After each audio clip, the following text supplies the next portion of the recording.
So congratulations, Dimitri, and other organisers on putting together such a great conference to show the contribution of economics and OR in the world of sport.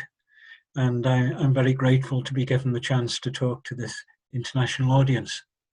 I'm going to talk today about what seems an old subject now, which is the demand for watching football by fans viewing remotely on television.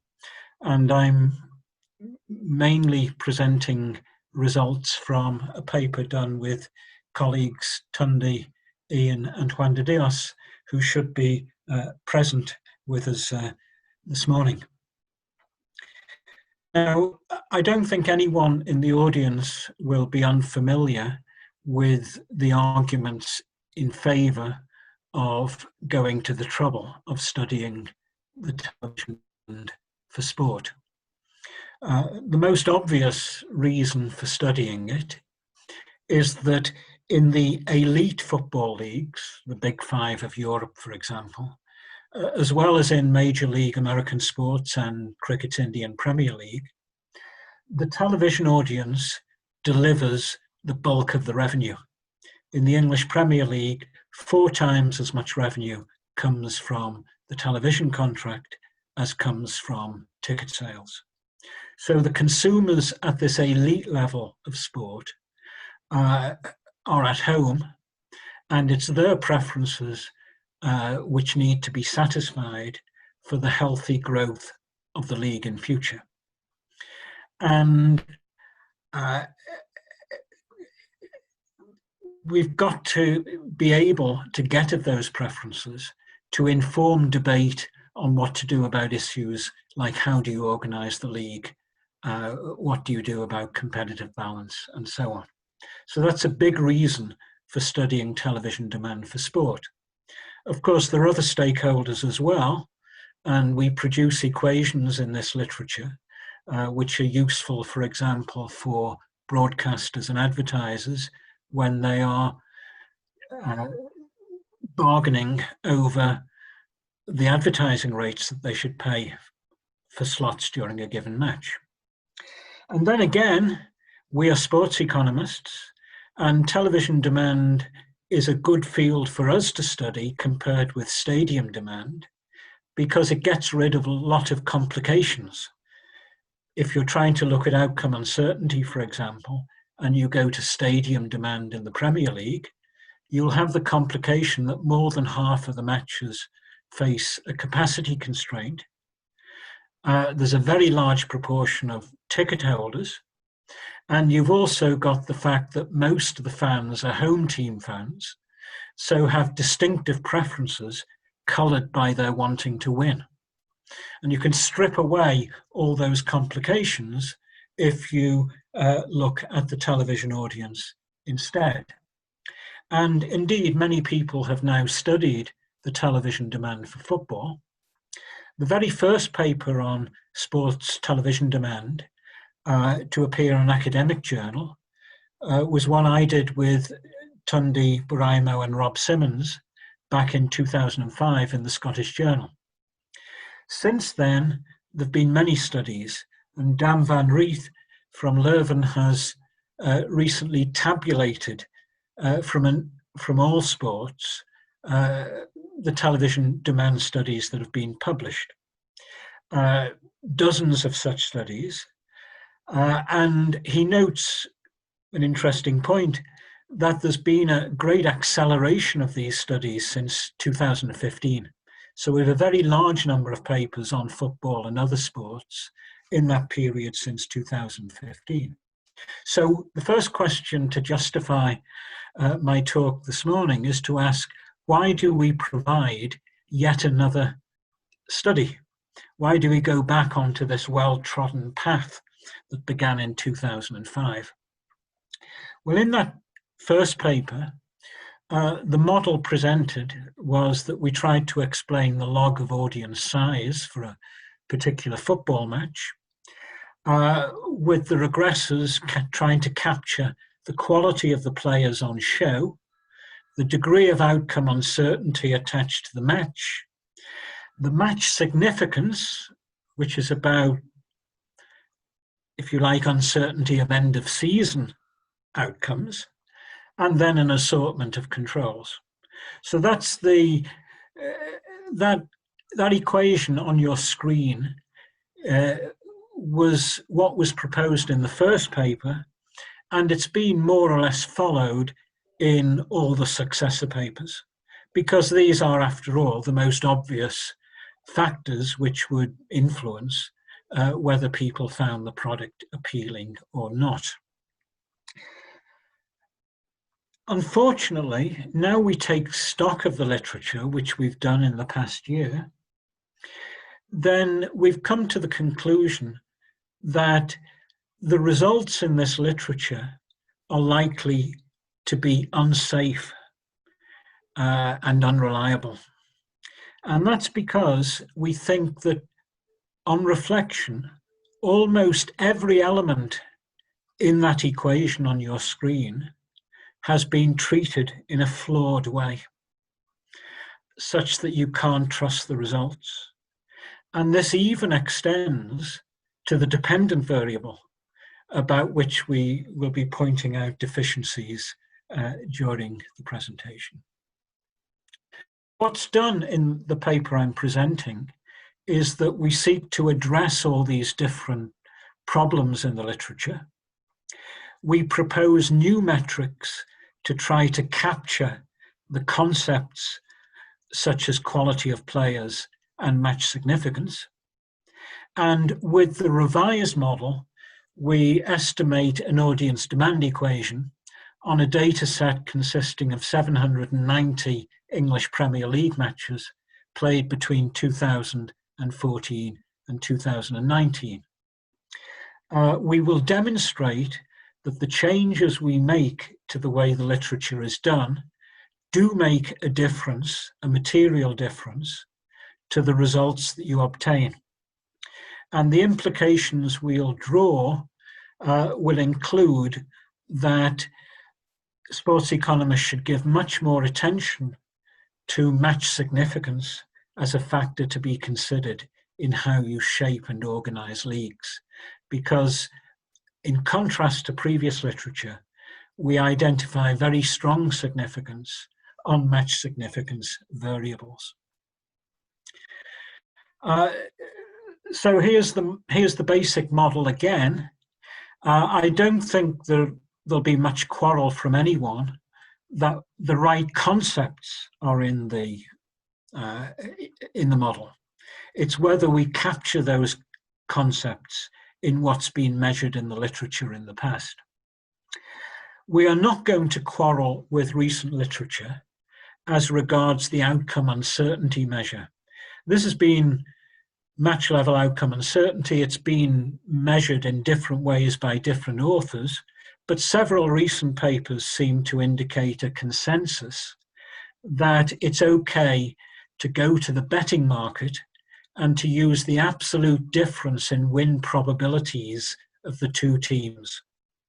So when it's zero, when the odds are the same for the two teams, you expect that that is the most balanced match with the greatest uncertainty of outcome.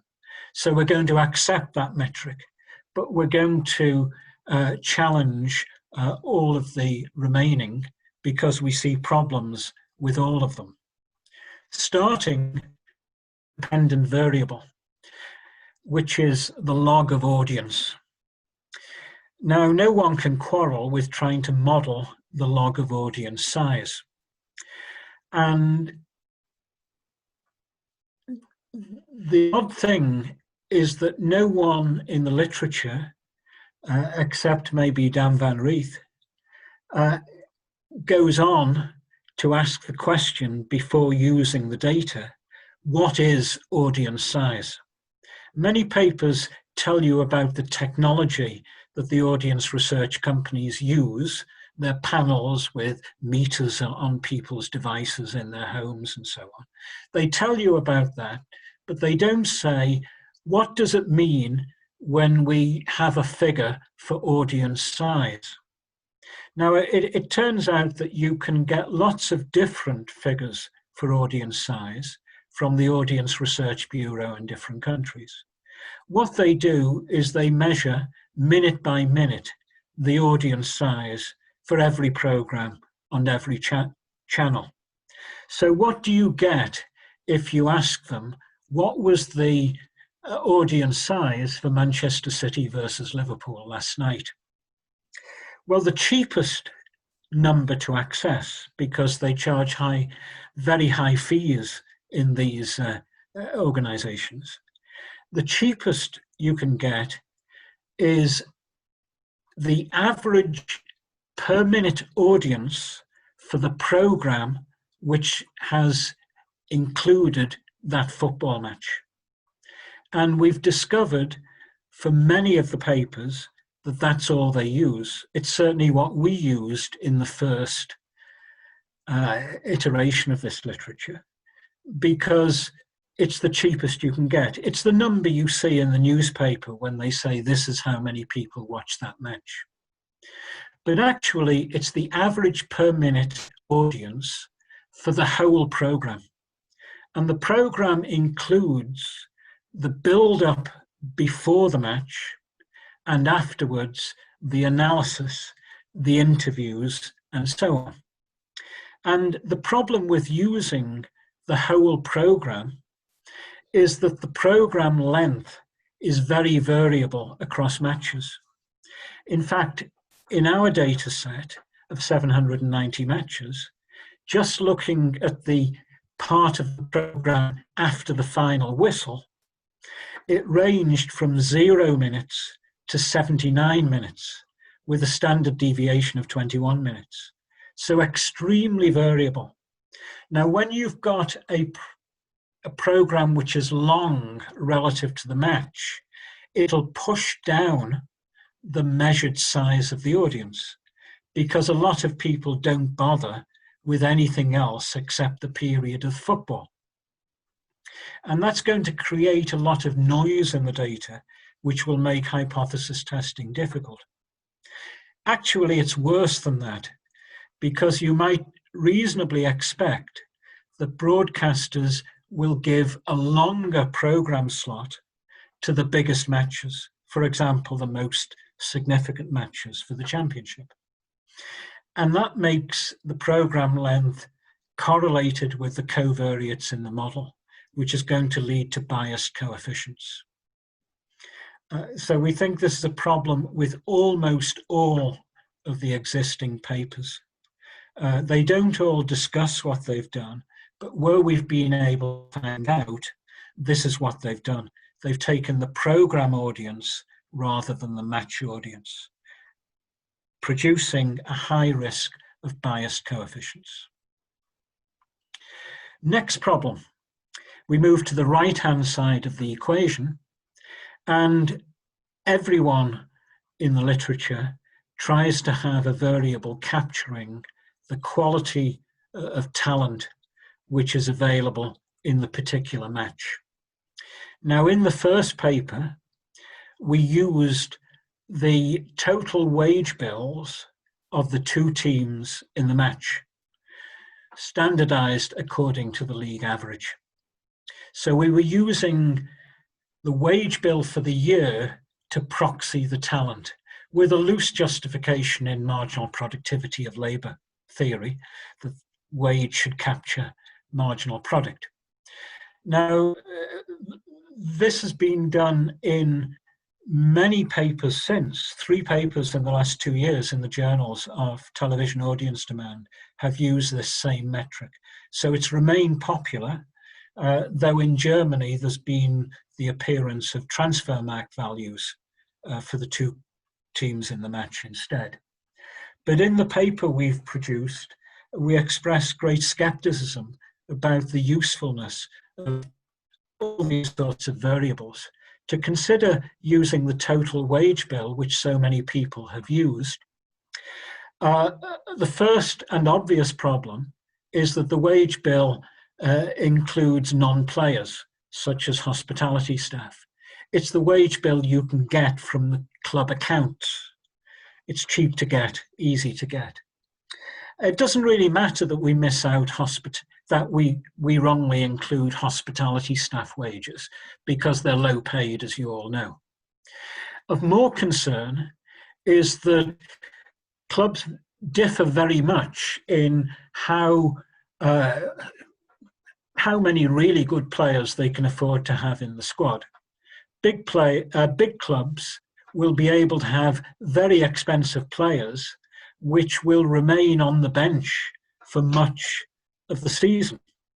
And those players' wages will be captured in the wage bill, even though they're not available for the viewers to see in action on a regular basis. And that's going to lead to exaggeration of the playing talent of the most freely spending clubs. That's one problem. Second problem is that the wage bill for this year is actually produced from history. For up to 5 years, different players have joined the club, they've signed their contracts, and this year's wage is reflecting contract wages which were set in the past. There's been wage inflation, for example. The most recent player, who's only up and coming, could actually be paid more than a genuine star who was transferred in 4 years ago.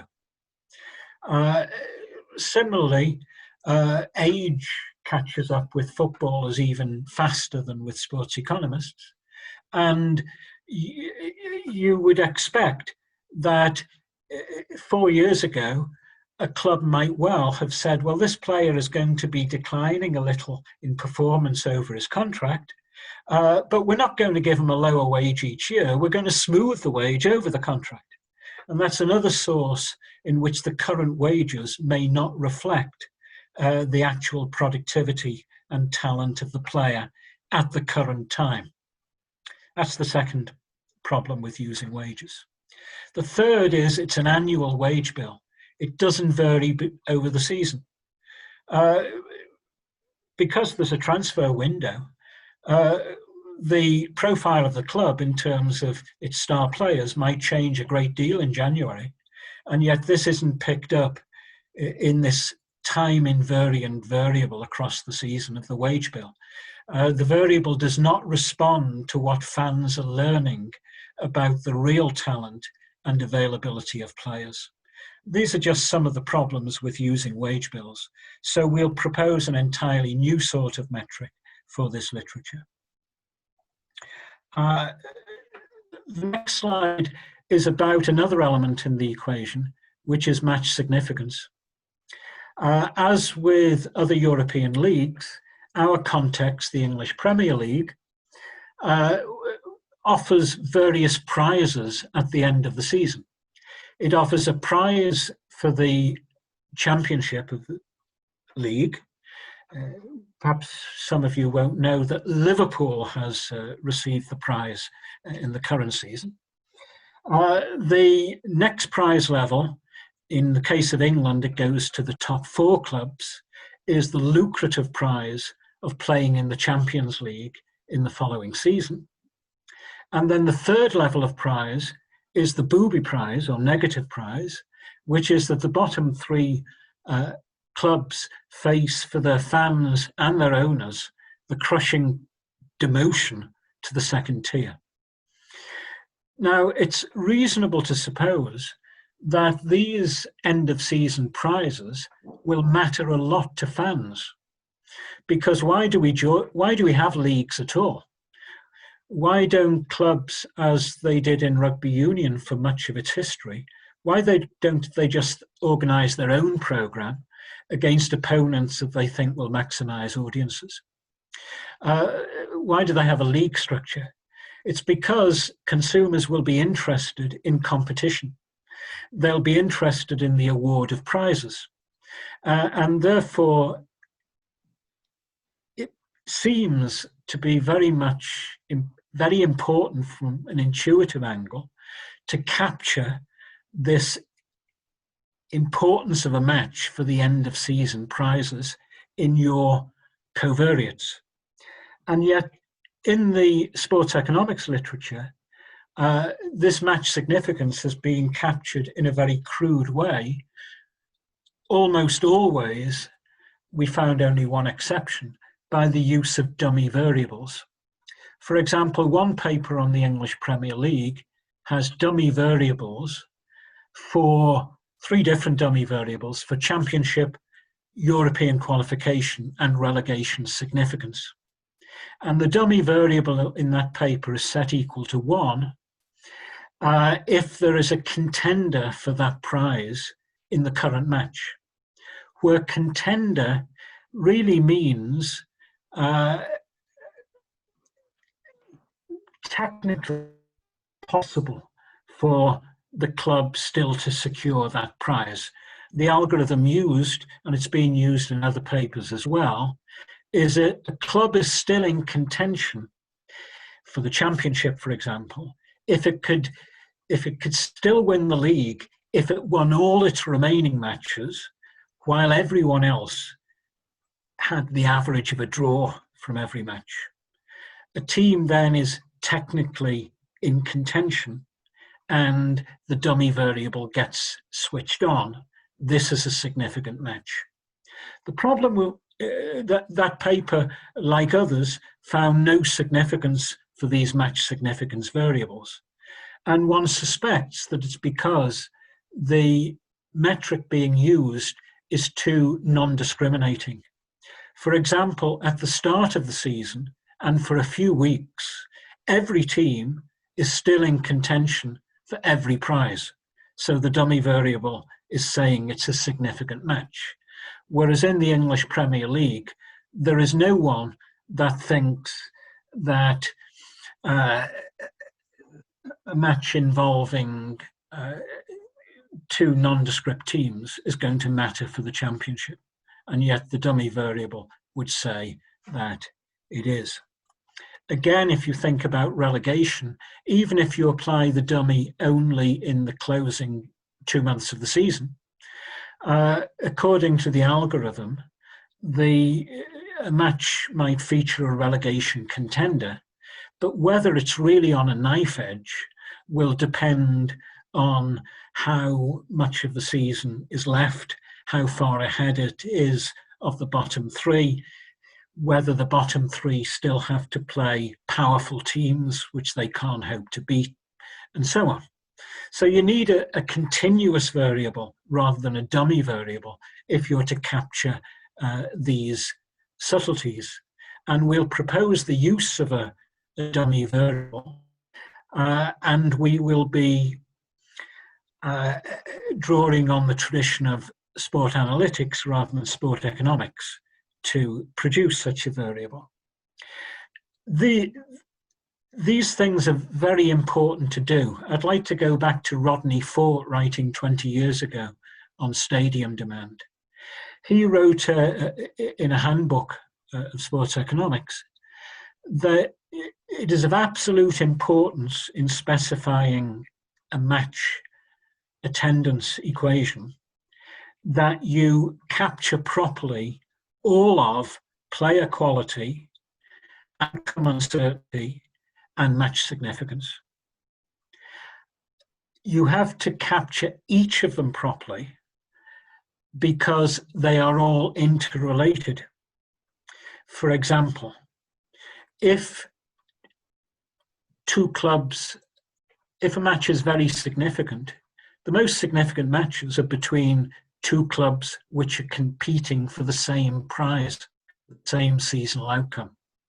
Now, those 2 clubs are very likely to be similar in player quality, and that will put you at a certain part of the range of the outcome uncertainty measure.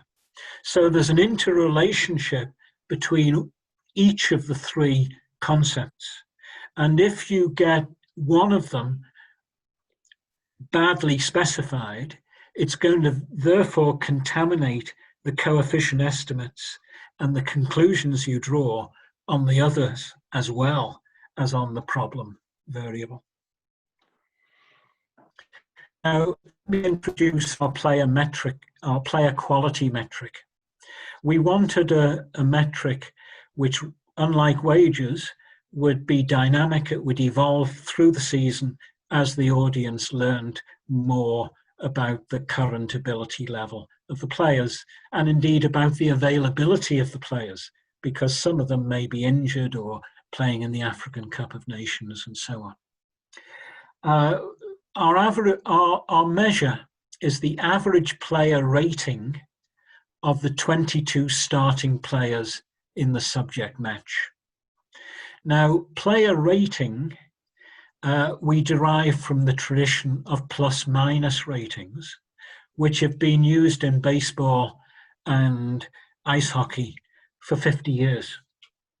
Their idea is that a player's contribution to the club can be obtained by looking at the performance of the team when he's playing compared with the performance of the team when he's not playing. The rating is derived from regression analysis, in which the dependent variable is defined with respect to a segment of the match when the same set of players is on the field. And the regressors will include dummy variables for all the possible players on the player's own team and the opposing team. Now, that approach is clearly easier to apply in basketball and hockey, because you know in those sports the players keep scrambling on and off the court or the ice surface. They keep changing shifts. And in football, they change shifts less often. But one of my co-authors for this paper, Ian McHale, with colleagues in a paper in European Journal of Operational Research, has succeeded in overcoming the problems in football and coming up with a system for deriving player ratings for this sport. And the rating system, if you look in the European Journal of Operational Research paper, you'll see that it seems to have face value, face validity. That is, that at the end of the paper, they produce a cross-European league table of players. They have a table of who are the best players in Europe according to the rating system. And I suspect many of you are football fans, and if you look at the ranking, you will see that it's probably very close to what you would have got from intuition. So we think this metric will capture what might be going on in the heads of football fans when they take the decision. Is there enough player talent here to bother watching the match? For this present paper, of course, we produce fresh ratings. The focus was on expected points. So the dependent variable was the change in expected points during a segment of the match when all the players on the field stayed the same. What's expected points? Well, it's from an in-play forecasting model of the final result of the match. So the idea is that if player X is on the field for a segment of play, facing, holding constant the other players who are taking part, what difference will he make during that segment to the probability, the expected number of points that the club will derive from that match? That's where we get the player rating for an individual from, and we redo those ratings at every round of matches. So the variable is different for every round in the season. In calculating the rating, more weight is given to recent than to more distant performances. But the window of performances which is examined goes back 12 months. David, sorry, you have 5 minutes. Right, well, match significance is also from sport analytics, and it comes from simulation of the season from the time of the subject match. So the basic metric is that a match is significant for a club, the greater the difference in the following: the probability of winning the league if it wins the current match, and the probability it wins the league if it loses the current match. So what difference does it make to the chance of winning the prize whether you win or lose the current match? And for that exciting championship season ending 2019, this was the evolution for the sky blue of Manchester City and the Reds of Liverpool. It went right to the final day when Manchester City winning, it was certain they'd win the league. And if they didn't win, there's a chance Liverpool would win the league. So you could see, again, there's face validity here. If you look in the paper at the details of this graph, there's a local maximum when they play each other. Then it's increasing tension as the season goes towards its conclusion. So those are the two metrics we use for the first time on the right-hand side. On the left-hand side, we measured audience by taking only the 105 minutes. We spent the extra money to get minute-by-minute observations of audience size, and it did make a difference to the results. We take the average audience for the 105 minutes from kickoff. That allows for the match, half-time, and 5 minutes of injury. And then we estimate this model with these new metrics and new dependent variables on 790 matches.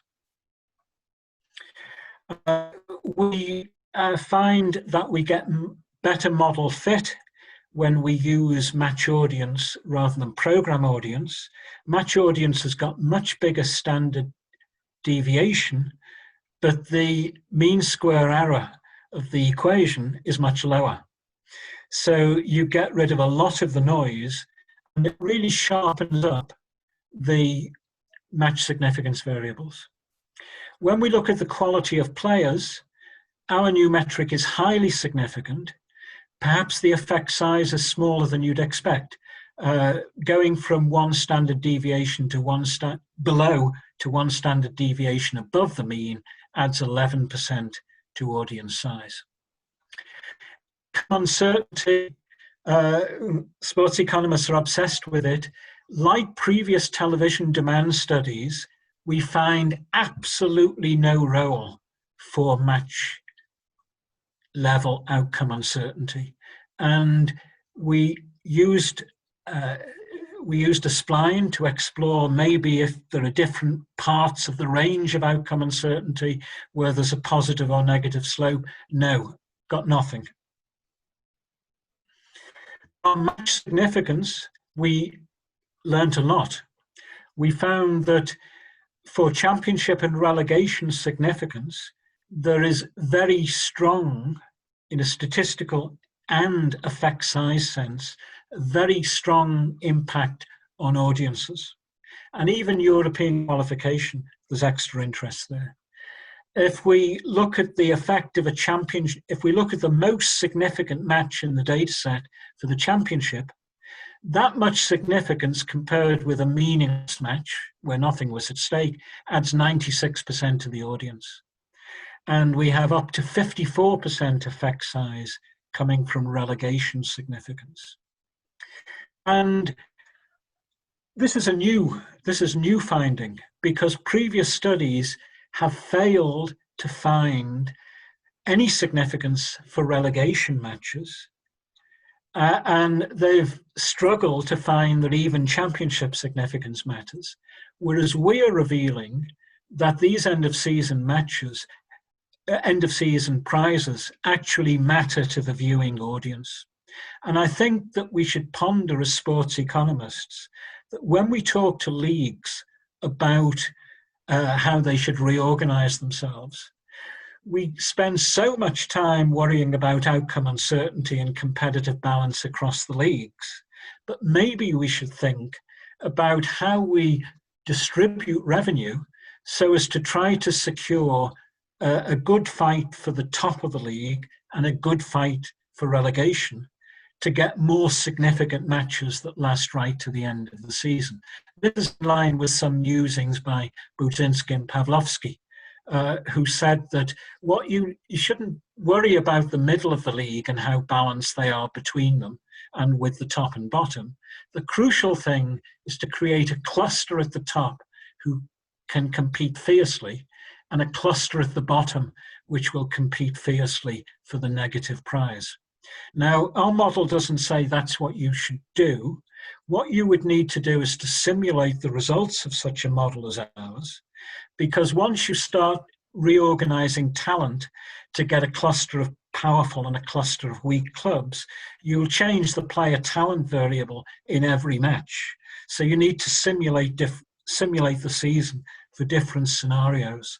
But what we think our model does is it offers to sports economics the proposition that match significance, which is part of how leagues are organized, should be at the center of the advice we give to leagues.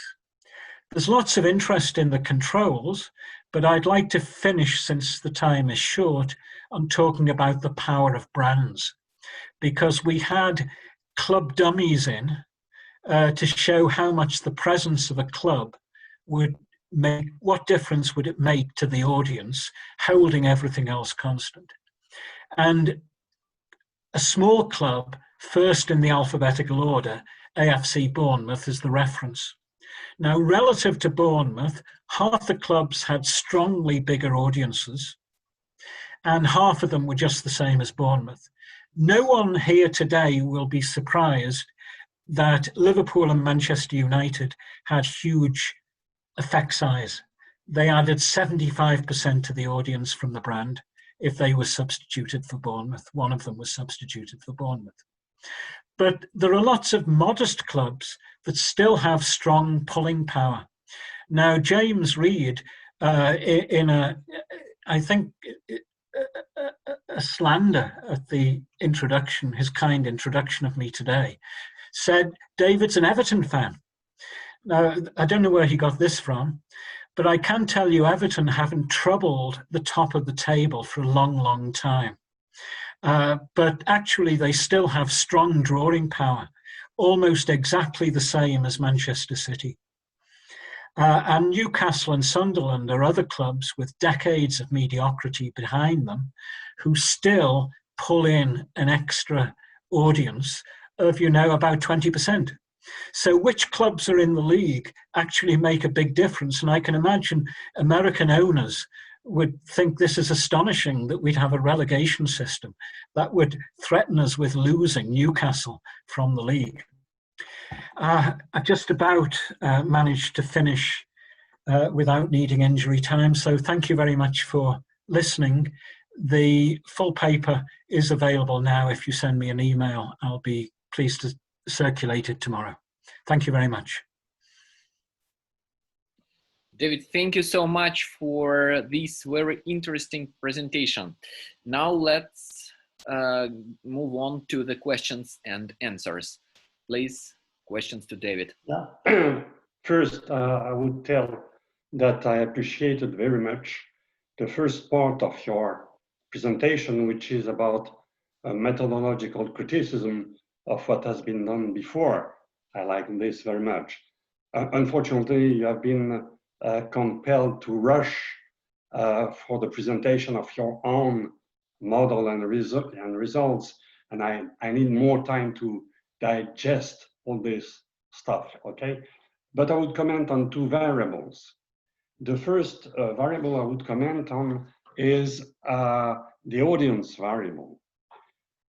You can understand it as you checked it as an economist, as the variable concerning strictly the match length, and I'm okay with that. But there is also an interest in considering this variable from a commercial standpoint.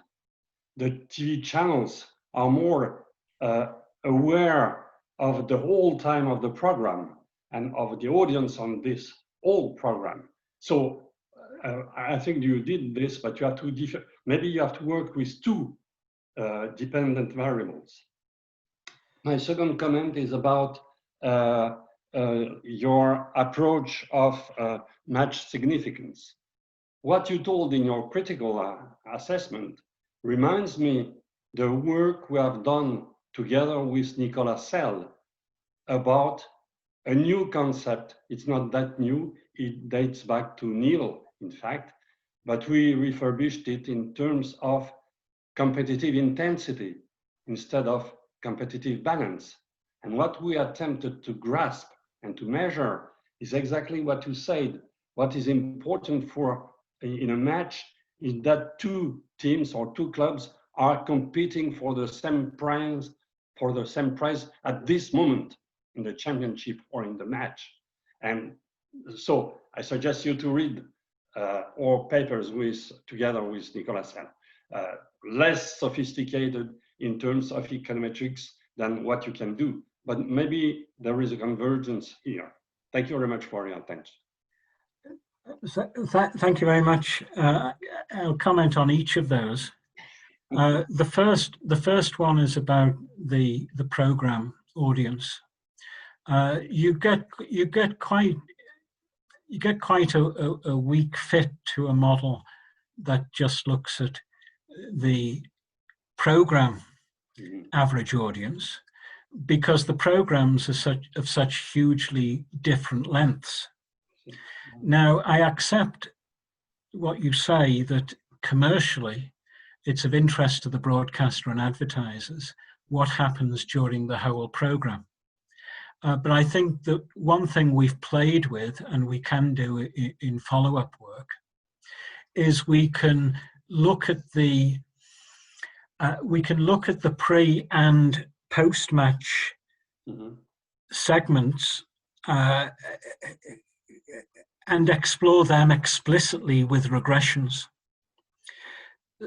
So, for example, you might know we did another paper on suspense and surprise, and we've played with modeling the audience size for the post-match period from the final whistle as a function of what's gone on in the game. And we find that the determination of the post-match audience is linked to how exciting the match was, rather than to the ex-ante variables that go into this model. So we think that the way forward for getting the commercial angle is for separate regressions for pre-match, match time, and post-match periods. Are you still hearing me? Yeah. Yes, I've lost Zoom on my visual. I'm glad you can still hear me. I see. On the second question, of course we have referenced the work of Nicolas and yourself. Thank you. Your competitive intensity is similar to the match contender variable, in that it just looks at the technical possibilities. But the main difference from our measure is that when you talk about intensity, you're talking about the short run in the season. You're asking about whether the club could go top in its next 3 matches, for example.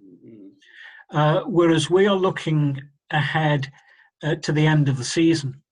And with our metric, we can actually capture some matches quite early in the season, but which are already standing out as significant for relegation, or in some seasons for the championship. So it's two different things, really.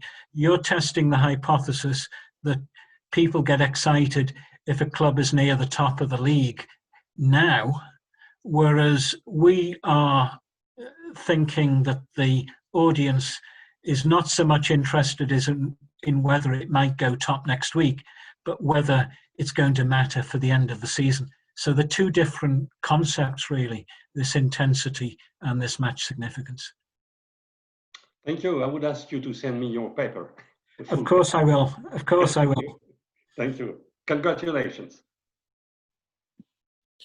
Okay, thank you. A question from Alex Krumer, I guess. Yeah, thank you. So actually, Jan already answered me, but what I wanted to ask is that whether you use probability of winning the title as function of winning. And he said that obviously we also use probability of winning the title as function of losing. But my second question is whether you are using team's abilities in this importance of match, because let's say if the last place team wins a match, it still has future matches that they will not really get the title. So do we count for team's abilities in whatever measure you're using for team's abilities? Well, we're getting the probability of a win. To go back to the metric, the match significance is the difference between the probability of winning the league if you win this match and the probability if you lose this match. Now, we get the probabilities from simulating the rest of the season with 100,000 simulations. So a match forecasting model, and as you do when you're simulating a tournament, which I think you may have done, we're simulating the rest of the league from the start of the current round of matches. That's where the probabilities are coming from.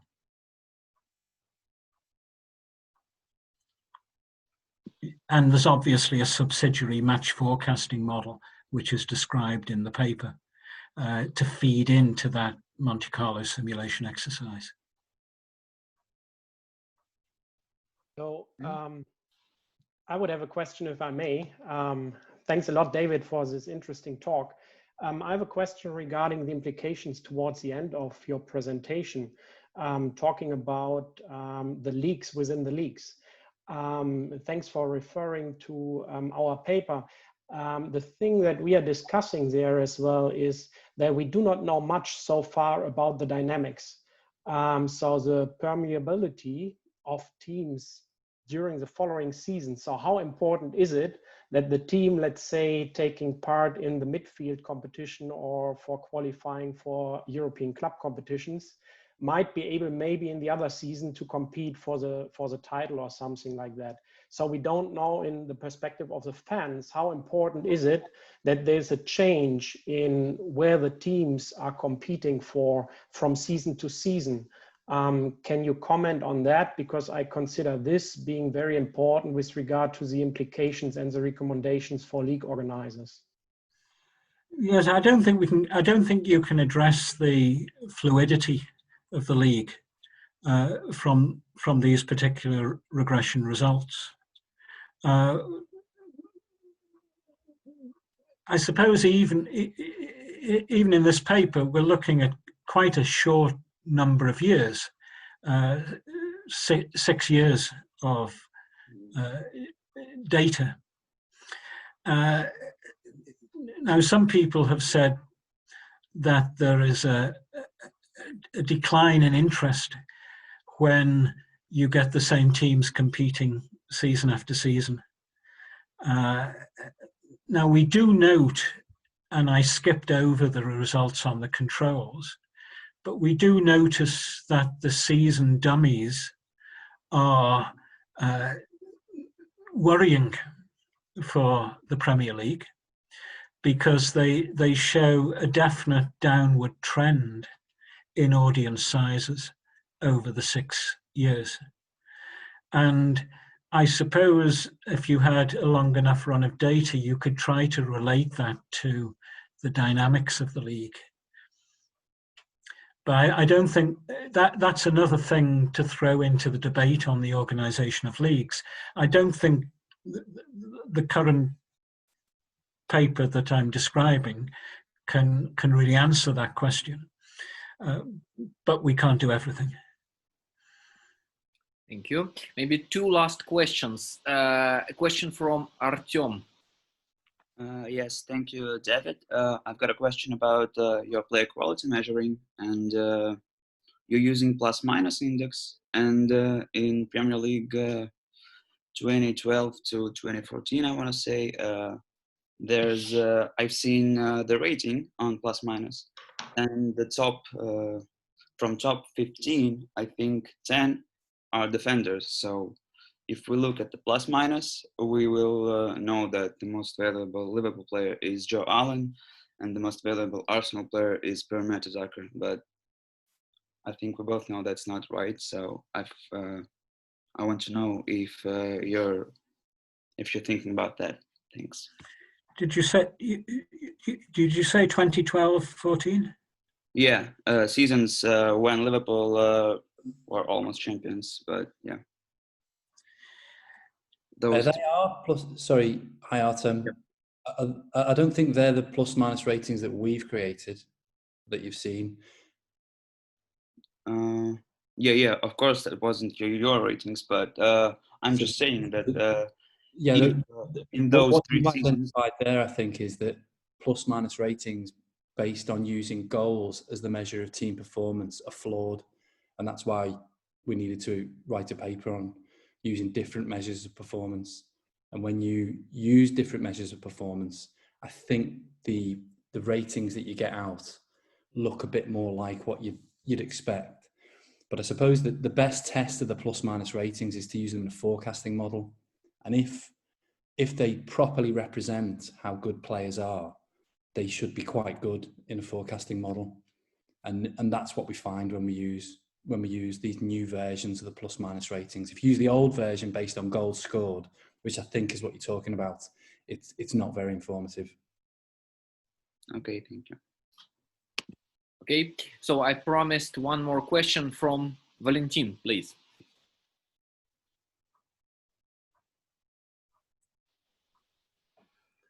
Yes, hello, can you hear me? Yep.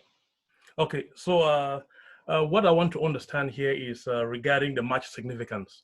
Because if I understood well, match significance has to do with whether or not teams are trying to get one of the prizes, be it winning the championship or qualifying for a European competition or avoiding relegation. But when you look at it, I took an example here of a match between Manchester United and Liverpool. Given its historical significance, let's assume that they are mid-table, or the two teams are, 2 days to the end of the league. They know they are somewhere. There is nothing in play. For example, they are both qualified for, say, the European competition or so. And you compare it with a game between Watford and Burnley, who are fighting to avoid relegation. If you look at your match significant index, the latter would be more significant because they are fighting to avoid relegation. But in terms of audience, I don't think we would argue with the fact that the Liverpool-Man U game would carry a much larger audience. So I think this is due to fan base, fan preference. How is this captured as a variable? It's captured in two ways. The first is that we have club fixed effects. So the presence of Liverpool or the presence of Manchester United will significantly elevate the audience, in fact, spectacularly so. And to a lesser extent, that applies to many other clubs, such as Newcastle and Everton. In terms of Liverpool versus Manchester United, there is a great historic rivalry, as you indicate, and this is captured in the controls through a derby match dummy variable, which is set equal to 1 for, I think it's 16 or 17 particular matchups, such as Everton and Liverpool and Tottenham and Arsenal. And we find that the effect of this derby match control would be to raise expected audience by 10 or 11%. So you described Liverpool against Manchester United. Well, that's going to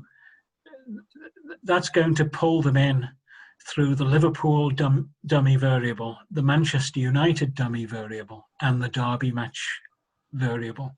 So we will be predicting a higher audience size for Liverpool against Manchester United than for Bournemouth, than for Burnley against Watford, as you describe.